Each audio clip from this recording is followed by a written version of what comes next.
Tribunal de Justiça. Por que o perito oficial atua ali? No Tribunal de Justiça, os juízes da vara civil, estamos falando de vara civil, tá? Não estamos falando de vara criminal, não estamos falando de área trabalhista, vara civil, que envolve família, empresarial, comercial. Chegam processos dos mais diversos para o juiz. E o juiz, ele é um doutor em leis, né?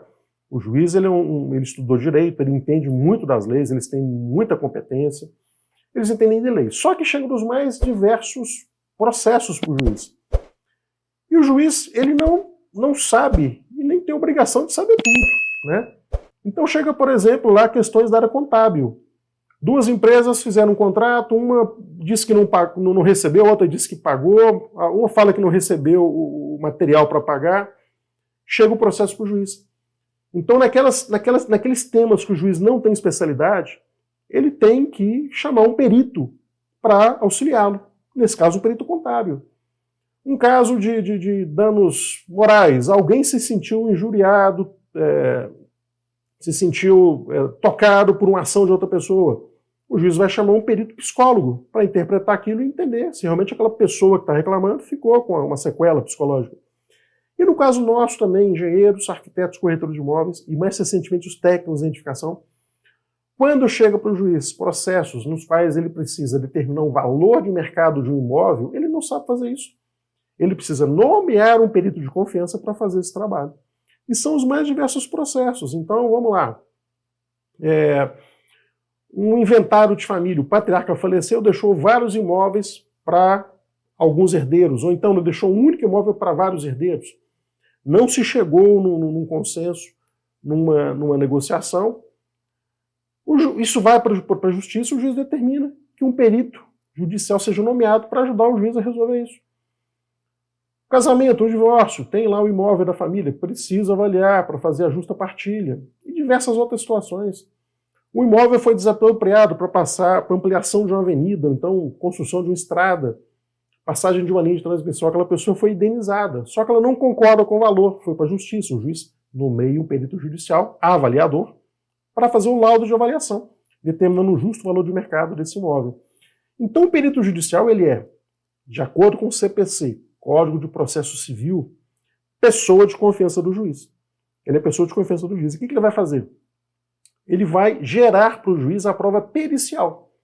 Então o juiz ele tem a prova documental, a prova testemunhal, o perito vai gerar a prova pericial através do laudo de avaliação. Então, por isso que nós atuamos na justiça.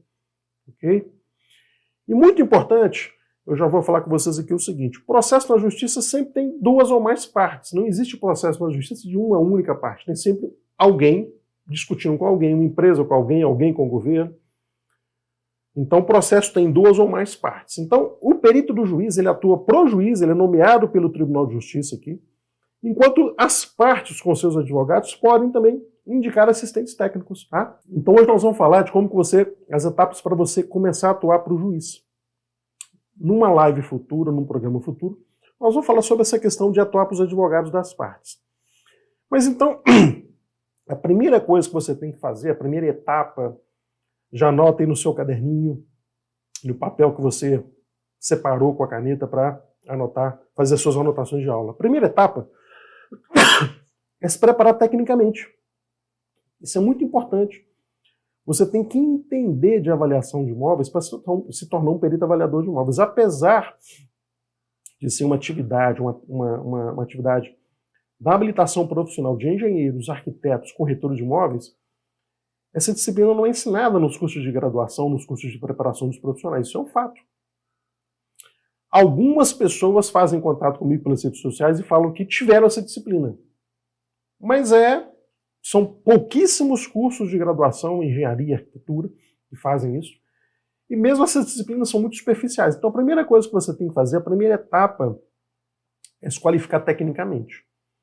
Existe uma norma técnica da ABNT, anotem aí no seu caderno, quem não conhece, a NBR 14653 da ABNT. Ela regulamenta os métodos de avaliação e ela regulamenta a formatação do laudo de avaliação. Porque nos métodos de avaliação eu chego a um número, um valor, que é um valor único ali. 500 mil reais, 600 mil reais, 720 mil reais. É um número. Eu cheguei nele através dos métodos de avaliação. Porém, eu tenho que transmitir essa informação. Como que eu faço isso? Eu posso transmitir através de mensagem do WhatsApp, eu posso transmitir por telefone, verbalmente, eu posso, como fala aqui em Minas, anotar no papel de pão e entregar para a pessoa. Não. A norma técnica fala que eu tenho que entregar essa informação dentro de um laudo de avaliação, cujos itens também são regulamentados por essa norma técnica. Então tem diversos itens. O proprietário, o interessado, que pode ser o espólio daquele proprietário, ou é a justiça, ou é quem vai desapropriar aquele imóvel. Eu tenho que caracterizar o imóvel, caracterizar a região, fazer um diagnóstico de mercado, explicar o método que eu vou usar, fazer os meus cálculos, fundamentar, especificar a avaliação em termos de grau de fundamentação e precisão, entregar os anexos. São diversos itens. Então, a primeira coisa que você tem que fazer, a primeira etapa é se qualificar tecnicamente. Não tente prestar serviço para a justiça. Eu vou te passar da segunda etapa para frente como que você entra no Tribunal de Justiça para ser nomeado. Não tente desenvolver essa atividade de prestar serviço sem saber fazer. Para a gente prestar um serviço, a gente precisa saber o que a gente está fazendo para entregar aquilo ali. Né? Você, como consumidor, se coloca no outro lado, comprando qualquer coisa que seja um serviço, você vai comprar um serviço que a pessoa não sabe aquilo que ela está te entregando. E eu falo isso para vocês, pessoal, mas professor, isso é básico, eu tenho que saber fazer para atuar. O grande problema é que muita gente se aventura no mercado sem saber fazer. Volto a falar com vocês, inúmeras pessoas fazem contato comigo, redes sociais, liga para minha equipe, quer contratar consultoria, e eu vou fuçando. É uma pessoa que tem essas formações, engenheiro civil, arquiteto, corretor de imóveis. Ele foi provocado, alguém perguntou, você faz? Está na sua habilitação. A pessoa se aventurou a fazer e ficou numa posição complicada, porque não sabe entregar. Tem muita gente fazendo isso. Por outro lado, tem muitos clientes que já me procuraram para fazer um orçamento. Empresas, mesmo pessoas físicas. Eu dei para vocês o exemplo aqui daquela pessoa física que quer saber o valor para anunciar o imóvel. Ele pode escolher ou não e acaba não fazendo. Agora, existem situações que pessoas físicas me procuram porque precisam da avaliação. Por exemplo, está com uma questão na Receita Federal, e a Receita Federal intimou ela a prestar esclarecimentos, inclusive com o laudo de avaliação do imóvel. Outras pessoas, ou empresas cujos problemas já foram para a pessoa física que é o dono, devem para o fisco, devem impostos. Então, a Receita Estadual, ou mesmo a Receita Federal, foi em cima da empresa, e essa empresa parcelou a dívida e tem que deixar o imóvel como garantia daquele parcelamento. As pessoas chegam desesperadas. Olha, a Receita Federal me deu tal prazo. Eu faço orçamentos e a pessoa fecha com outro avaliador, com outro perito. Com pouco essa pessoa me procura. Professor, te procurei, fechei com outro profissional, me entreguei na Receita Federal, eu tinha 30 dias.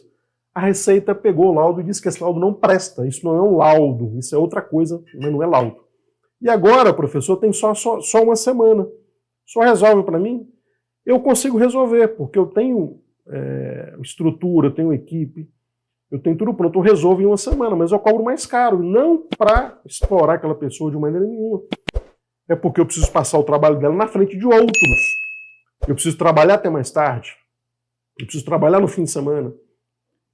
E olha que eu vejo, me dê esse laudo aí que essa pessoa te vendeu. Eu vejo coisas absurdas. Então, apesar de ser básico, a primeira coisa que você tem que fazer é se qualificar tecnicamente num bom curso de avaliação de imóveis, que ensina todos os 5 métodos regulamentados e principalmente que te ensina inferência estatística. E dou uma dica, façam o meu. Tá? Se não fizerem o meu, busquem uma boa escola com um bom professor que tenha experiência e que tenha didática para te ensinar isso.